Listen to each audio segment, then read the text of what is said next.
Welcome back, everyone, to That Amazon Ads podcast, where today we are joined by a very special guest, Hannah Whitlock of Red Dog PPC, which is an Amazon Ads agency, and it's in the United Kingdom. So I always love, this is probably just some dumb thing that Americans is like typical of Americans, but I always love hearing an English accent. And so, Hannah, welcome to the show. How are you doing today? Yeah, no, good. Thanks for having me on, guys. It's funny, I always kind of forget that I've got an accent, but I end up talking to, a lot of people in the US, and they're like, "Oh, whereabouts in England are you from?" And it's always you end up being reminded, don't you? All the time, yeah. Yeah. And Andrew, how are you doing today? Forgot to ask you. I'm well. Excited for this episode. Great to have you here, Hannah. Definitely looking forward to hearing about your story and your journey and what we're going to talk about today. I think we're going to specifically, after we kind of hear a little bit about your story, we're going to talk about how to audit an Amazon Ads account and how you guys do it differently over at Red Dog PPC. We're going to share a little bit of that insight and share how people can go in and start dissecting their campaigns and just give them some good tips to come back to their accounts with to make sure things are chugging along smoothly. So excited to dig into that with you. And without further ado, I think we can just dive in, guys. What do you think? Yeah. Awesome. This is such an important topic. It's one that actually, I'm surprised we haven't covered yet on this. But the reason why I love the topic of how do you audit an account is because it has so much valuable information. Just trying to answer that question has so much valuable information to every PPC manager, no matter what stage they're at. If they're just getting their feet wet in an Amazon account, it's going to show them, it's going to help them understand what are the first things they should be looking at, all these types of things. If they're trying to do a sales pitch with a client, it's going to help them there. If they're taking over a new account and they want to make sure they get the best performance like right off the bat to make a really good impression, it's good for that. And then also for seasoned PPC managers, it's a great thing to hear someone else's perspective. It's almost like a litmus test. Like if they were auditing your account, like you think you're a professional, you've been managing the same account for 5 years or whatever, and then we'll hear what Hannah says, and maybe what she would be looking for is identifying weaknesses in your strategies. So let's just dive right in. And Hannah, you're going to be on the hot seat, and we'll have some questions fire away at you. Awesome. Perfect. So Hannah, before we get into actually, auditing accounts, I think everyone would like to know, at least we would like to know, how you actually got your start in the Amazon space. Everybody's story is a little bit different. Nobody grows up thinking, I want to be an Amazon PPC manager one day. So how did you find yourself doing this, becoming an expert, founding your own agency? Why don't you just tell us the kind of quick backstory behind Hannah Whitlock's rise to greatness in Amazon? So, I don't know if a lot of people know this, but I actually started out training as a solicitor. So I was in family law, housing law, and long story short, I just really didn't like it. I think, the mental strain of that coming home every day from that sort of work was something I didn't really want to push through, I suppose. So I ended up doing loads of marketing courses, and I just thought, marketing has always been something that really interested me, but obviously there is such like a wide variety of things within marketing. So you tell people you want to do marketing, it's like, well, great, what? So I just started attending all these different, conferences, different like workshops. And then someone started talking about PPC, and something inside me just went, oh, that sounds quite interesting. And then I ended up working for an agency that ran Google and like Meta ads, and did that for about 1.5 years. And then just decided that, I wanted to kind of have a look at other platforms, and fell into working with an Amazon agency.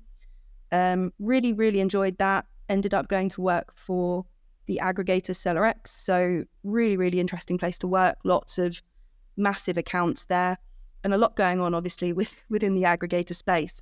I think at some point I looked at, accounts, and I just thought I kind of had different opinions on the way to run some accounts, or, I wanted to do things in a certain way.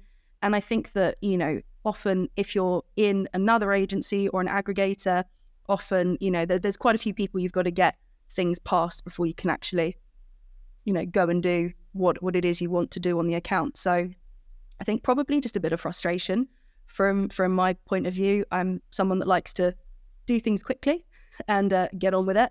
And I suppose just starting the agency kind of came about by accident. You know, we took on 1 or 2 of those first clients, and then obviously at some point it just kind of tipped the scales and just went into it full time, and we started hiring. So yeah, I feel like this has all kind of happened a little bit by accident, but very happy accident. Yeah, that's excellent. And go ahead, Andrew. Were you going to say something?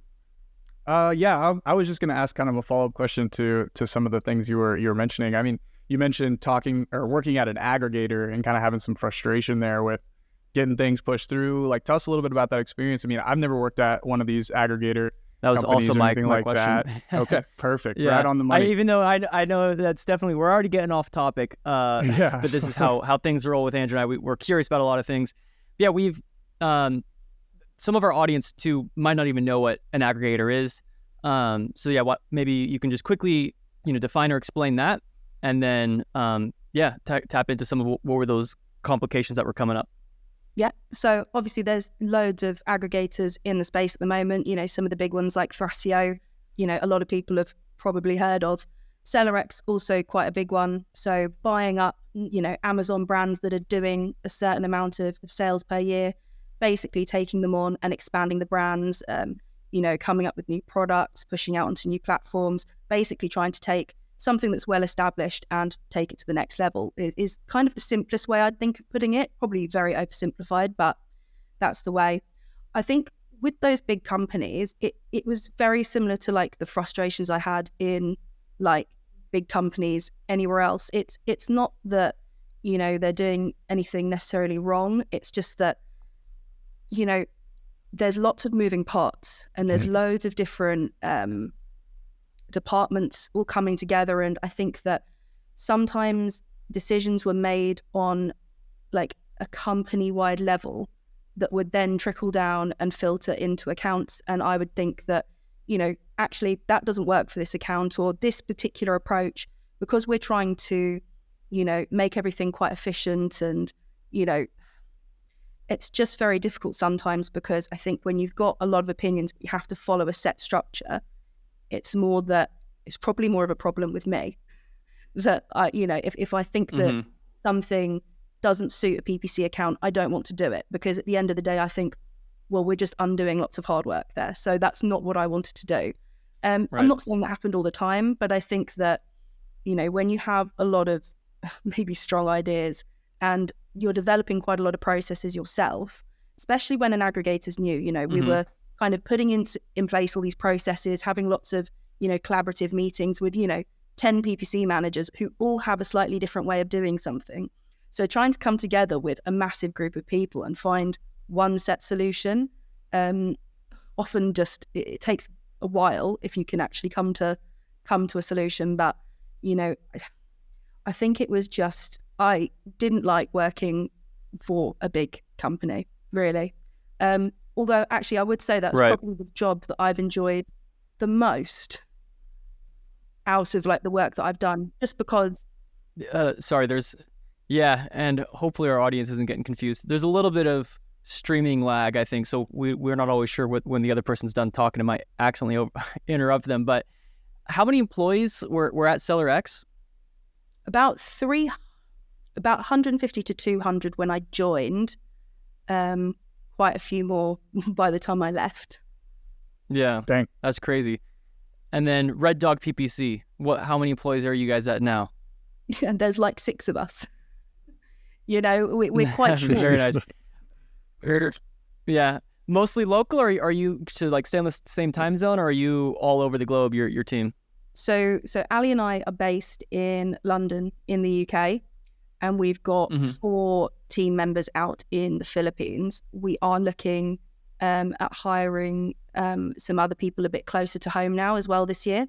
So I think that, some of the account manager roles, etc., we'd like, people more in our time zone. I think just it makes it a little bit easier. But to be honest, we've not had any problem, with VAs, etc.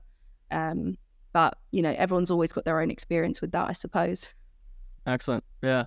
Well, our second largest listening audience is in the UK. So if anyone's listening to this and you're looking for a job, reach out to Hannah. Yeah, any account managers looking for a job, reach out. We're hiring.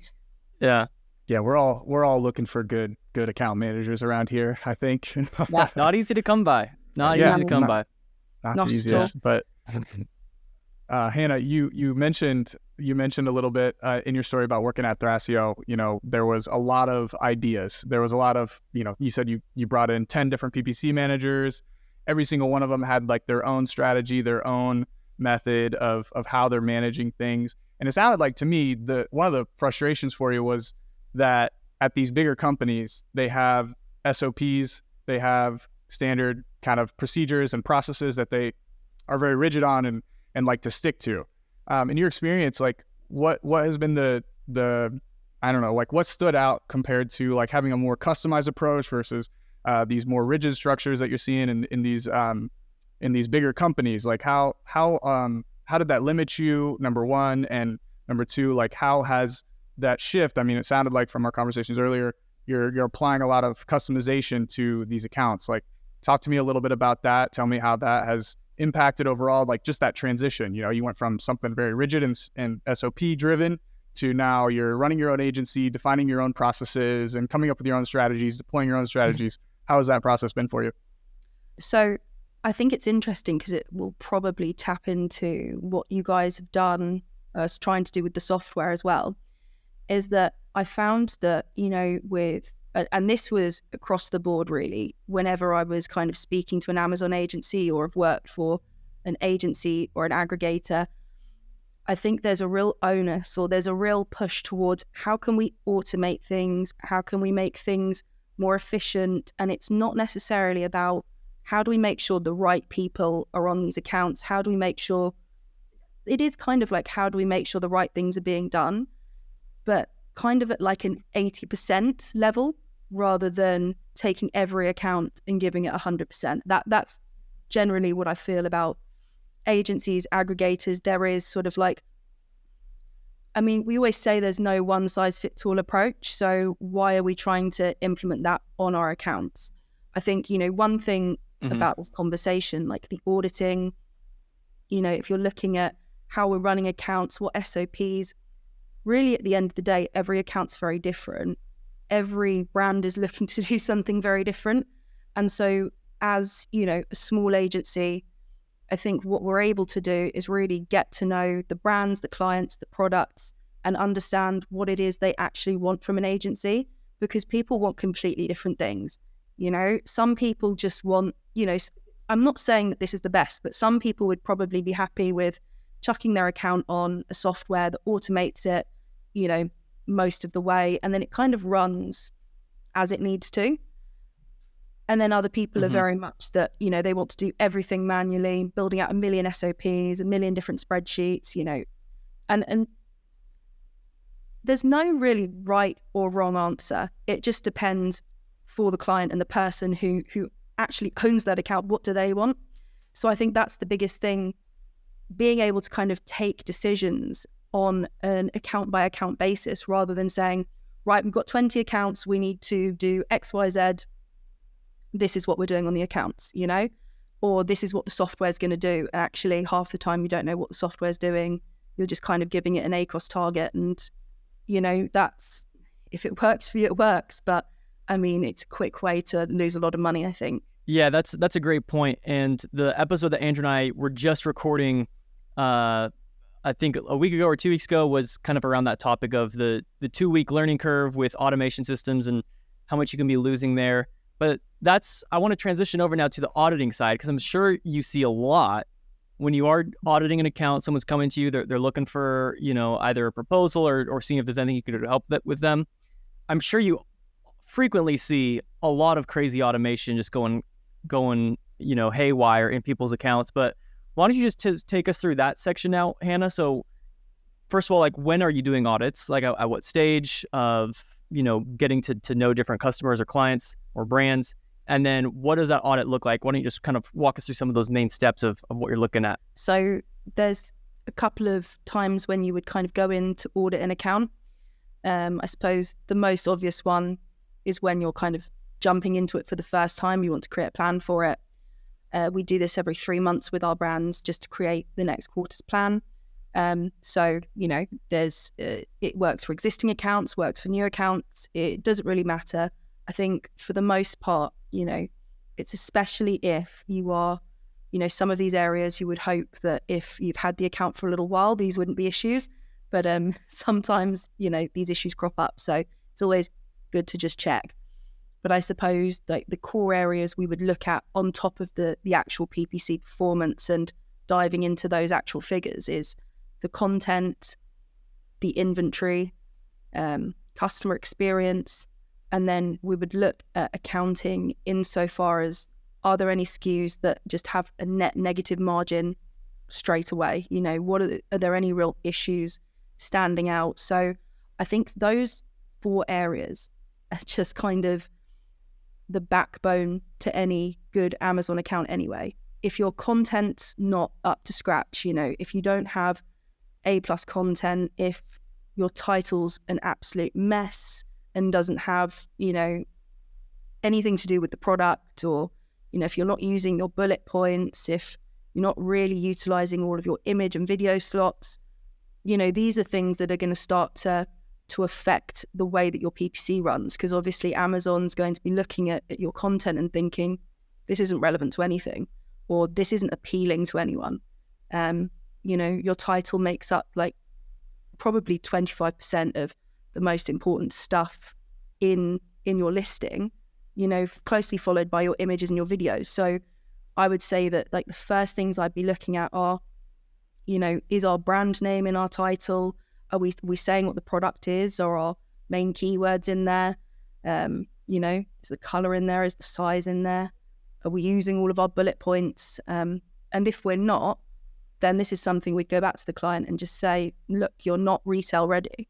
It's just not ready for advertising. If you're not going to put the energy into the content, don't bother advertising it, because you're not going to get anywhere. Yeah, those are really good points. I mean, I'm going to unpack kind of what you shared with everybody. This is really important. The first thing you said was kind of the frequency of audits. So you were talking about like, number one, at the onset of bringing on a new account, you're taking a clean look at everything, getting kind of a strategy in place for what needs fixed, right? Trying to figure those things out. But then you're also doing that on kind of a regular cadence, right? You're checking in every quarter, revisiting those same kind of things that you're looking at, finding more opportunities for advancement within the account. So I think just first things first, that frequency of audits needs to be kind of a regular cadence, whatever the cadence is, like just having some sort of set regimen of checking in on the account, looking at specific things, trying to find areas for improvement, and adapting your strategy going forward as times change, as conversion rates change, seasons change, all that type of stuff got to be taken into account as we move through the year. And then that other thing you mentioned was that PPC is not just about your ad campaigns, and you brought up 4 key things that were super important that you said you're kind of auditing, you're looking at for every product in the account whenever you're bringing on a new account or running one of these audits. You're looking at content, so just that PDP, like how's the images, how's the title, how the bullets, A+ content, all that type of stuff. Inventory, are we staying in stock? Are we replenishing units quick enough? Do we have enough stock on hand? Or is that like an inhibitor to our success? Are we running out of stock constantly, and that inhibits our ability to rank and build that velocity?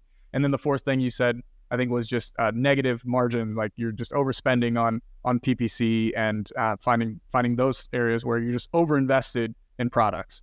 Is that all? That makes sense? And is that? I think, did we say customer experience as well? Just because customer experience, into those reviews, really important. We actually had someone say to us the other month that they only read their 5-star reviews because we were trying to pinpoint all these problems we had found in like the 1 to 3 stars. And they just said, I only read the 5-star reviews. And I thought that must be a really nice way to live. just not caring about all the negativity. It'd be lovely.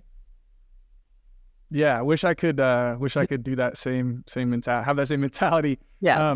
Just real quick on that, when it comes to evaluating your customer reviews, especially those low rating reviews, is there any strategies that you all have used in order to kind of aggregate those complaints, those issues with products, anything like that you all are doing to kind of get a sense of these reviews and the feedback on specific products, like kind of in mass? Because a lot of people have a lot of accounts, tons of reviews, thousands of reviews to sift through. So just curious about any strategies you have related to that and kind of sifting through all that?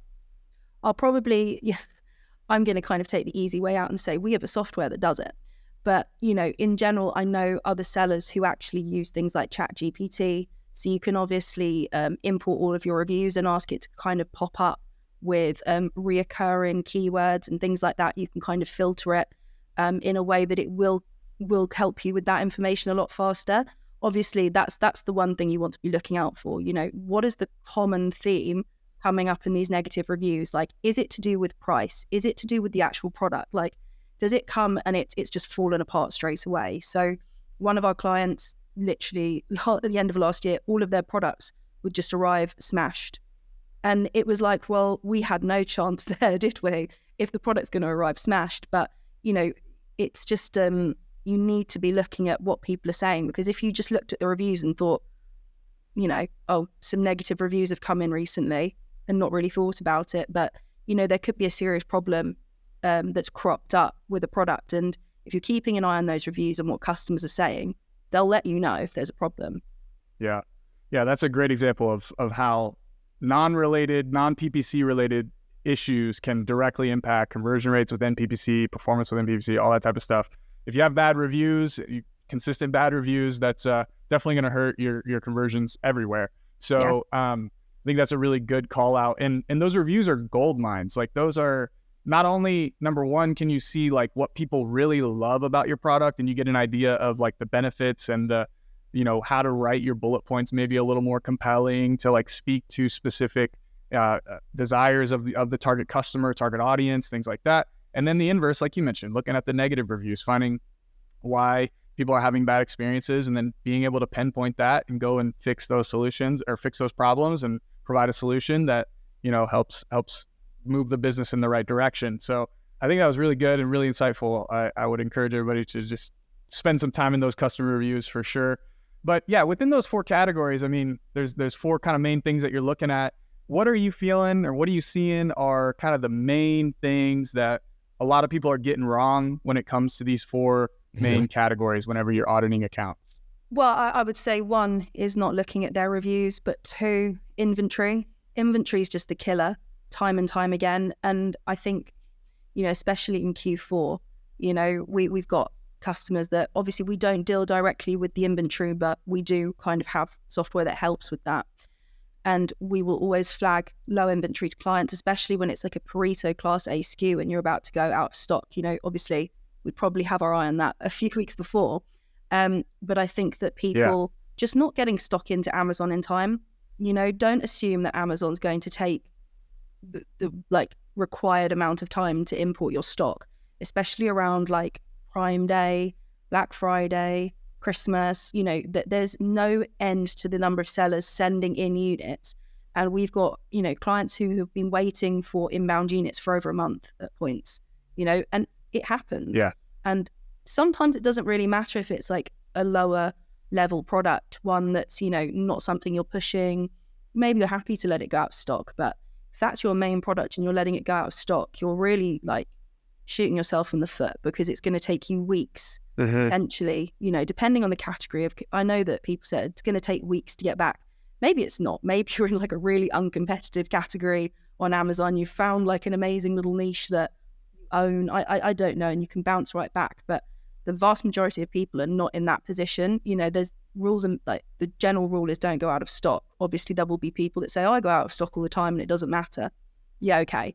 But in general, sellers should be really aiming to never go out of stock. It's like the worst thing you could do. And I think, when it comes to that, we would just stop advertising for the most part, depending on the circumstance. But, the last thing I want to be doing is cutting ads down to like really bare minimum just to kind of trickle along. I just don't think it works very well for sellers in the long run. You're either all in or kind of 1 foot in, 1 foot out, and that doesn't really work.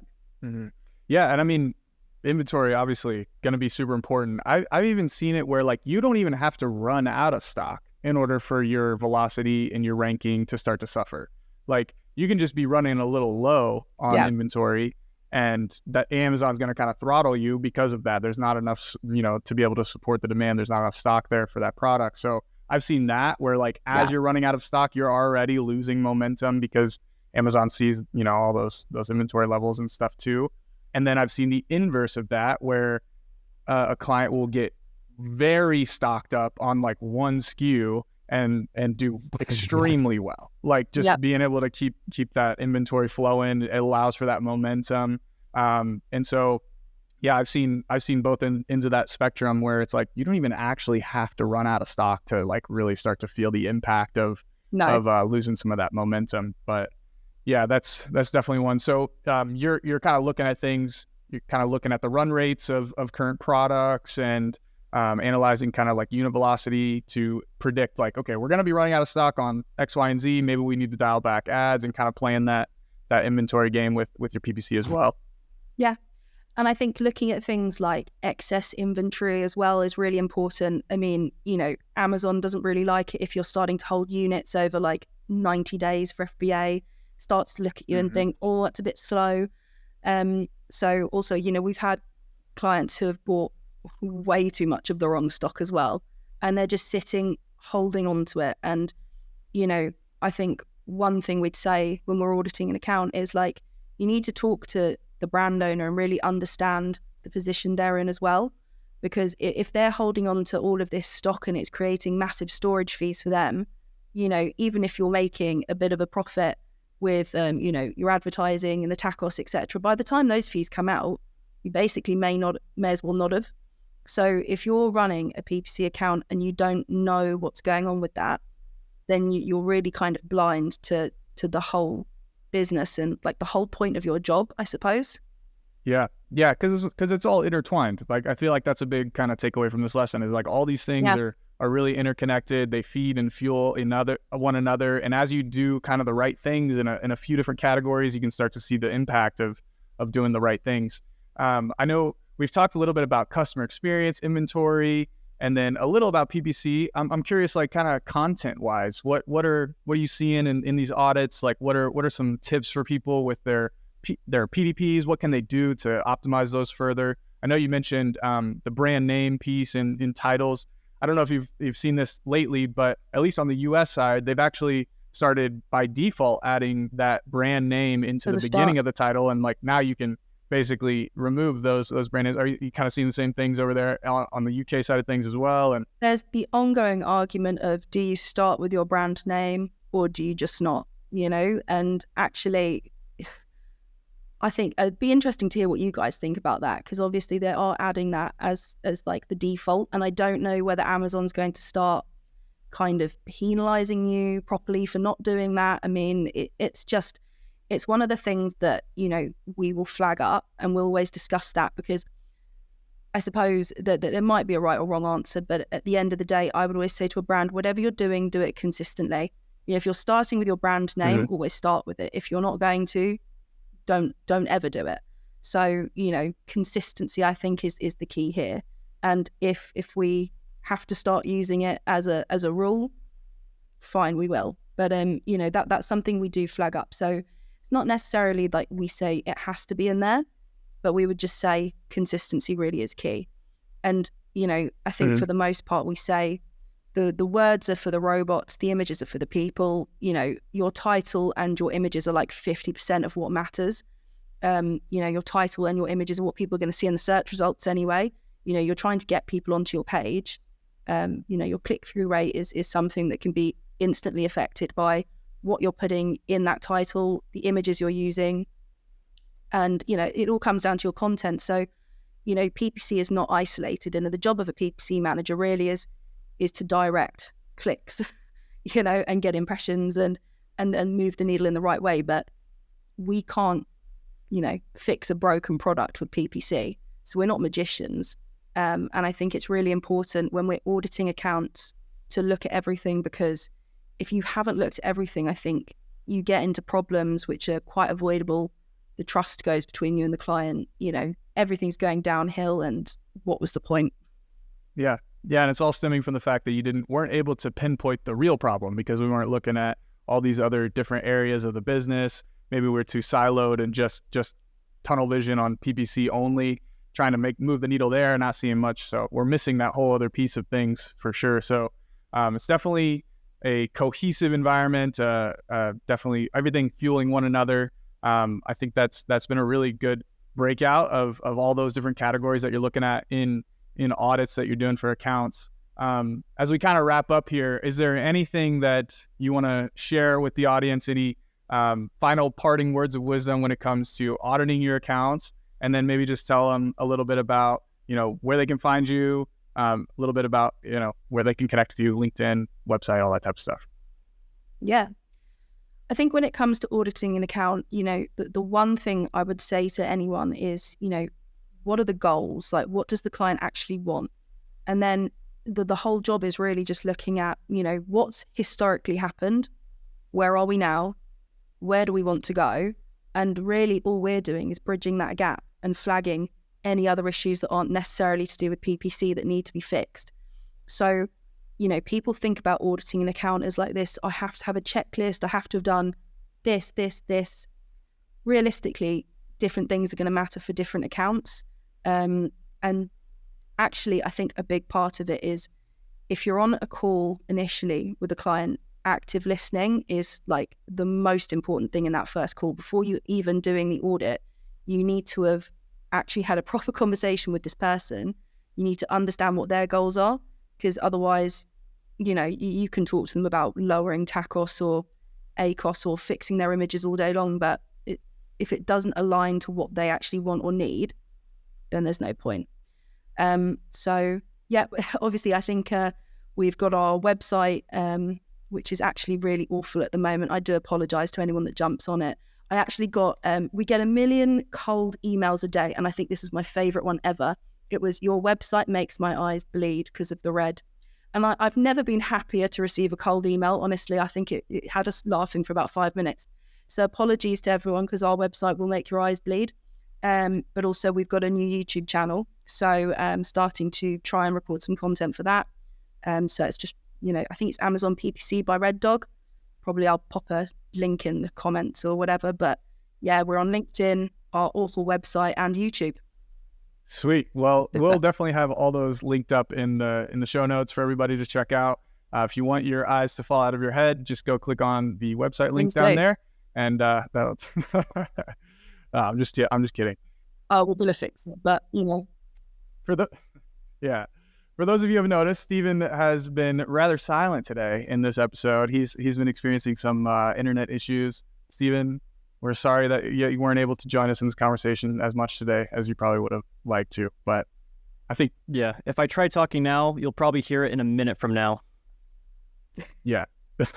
I was afraid, actually, that it was going to freeze on us again when I asked you a question, but yeah, that's why Stephen has been a little quiet on this episode. But anyway, Hannah, it has been an absolute pleasure having you on here. Thank you so much for coming and sharing your wisdom, sharing your advice, and the way you're doing things and the big things you're doing within the space and building your own agency, helping more sellers out there grow their sales and expand on the platform. So we're super grateful for you spending your time with us and sharing a little bit of wisdom with us. And we hope to have you back again sometime. And yeah, any final words for anybody? No, thanks for having me. Awesome. All right, everybody. Well, make sure you check out all the show notes to connect with Hannah. Make sure you subscribe to the channel so you can catch more weekly content on Amazon PPC, and we'll see you next week.